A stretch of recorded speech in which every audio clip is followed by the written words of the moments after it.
Bonjour les amis, soyez bienvenus dans cette vidéo. Aujourd'hui, je vais vous montrer la cause d'un surchauffe moteur sur la voiture Clio 2.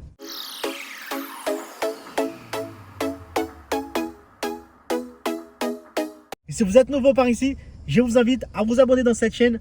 Laissez-moi votre like, laissez-moi votre commentaire juste en dessous de cette vidéo. Là, je suis avec une voiture Clio 2. J'ai un souci de surchauffe en fait. La température a bien monté. Donc ça dépassait en fait, là ça arrivait jusqu'au le dernier trait. Le témoin stop, ça m'a apparu au tableau de bord avec le voyant surchauffe. Donc qu'est-ce qu'il faut faire? Je vais m'arrêter tout de suite. Si ça vous arrive, votre voiture surchauffe, vous garez tout de suite. Continuez pas comme ça, sinon vous allez casser votre moteur. Et du coup, il faut attendre que ça refroidisse. Si vous avez un Clio ou une autre voiture Renault, je vous montre comment vous pouvez dépanner votre véhicule temporaire pour vous pouvez arriver chez vous. Qu'est-ce qui fait en fait une cause d'un surchauffe moteur? Plusieurs causes, ça peut être. Donc ça peut être bien un ventilateur moteur qui marche plus, ça peut être bien un thermostat qui marche plus, qui s'ouvre pas dans le bon moment et ça fait pas circuler l'eau dans le système et donc ça fait un chauffe moteur. Un radiateur bouché au bistrot, ça vous fait un surchauffe moteur. Un jaune de culasse, si vous avez un jaune de culasse qui fuit HS, ça fait surchauffer votre voiture.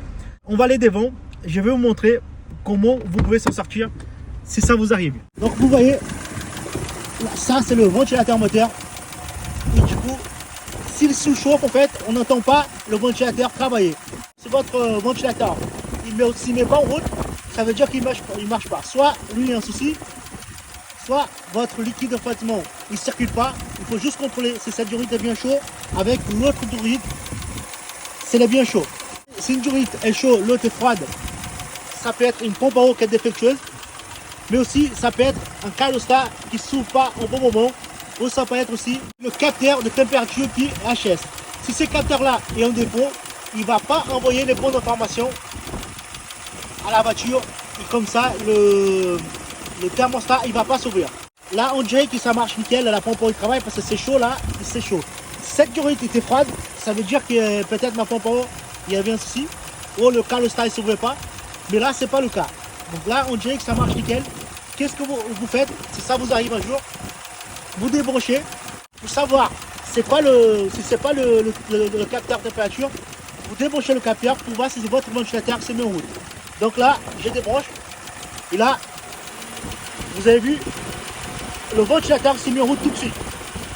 Donc, ça veut dire que mon capteur de température, il donne de mauvaises informations. Si vous êtes sous la route, vous pouvez débrancher, vous pouvez rentrer comme ça, vous n'aurez pas de souci. Si votre ventilateur est en route, vous surveillez en fait si votre température va baisser. Dès que votre température baisse, vous pouvez rouler sans problème. Et dès que vous arrêtez la voiture, il faut rebrancher ça, n'oubliez pas, parce que sinon il reste en route tout le jour. Donc là, on a coupé la voiture, il reste en route encore parce que la voiture est chauffée. Donc là, vous rebranchez, dès que vous arrêtez la voiture, vous rebranchez. Normalement, il va se stabiliser, il va s'arrêter. Donc voilà, ça vous permet de rentrer chez vous si vous êtes en voyage, si vous êtes sur la route. Dès que vous avez débranché le capteur, vous voyez si votre ventilateur moteur il va se mettre en route. S'il se met en route, donc vous surveillez si votre indicateur il est bien descendu à moitié. Parce que le ventilateur est en route, vous pouvez rouler sans problème. Si ça chauffe trop là-bas, il ne faut pas rouler, c'est dangereux. Donc si c'est vraiment pour dépannage, si ça vous arrive, vous débranchez le témoin, le capteur température, et vous pouvez rouler. Si vous voyez que votre ventilateur est en route, vous pouvez rouler sans problème. Après, il faut acheter juste le capteur température et remplacer.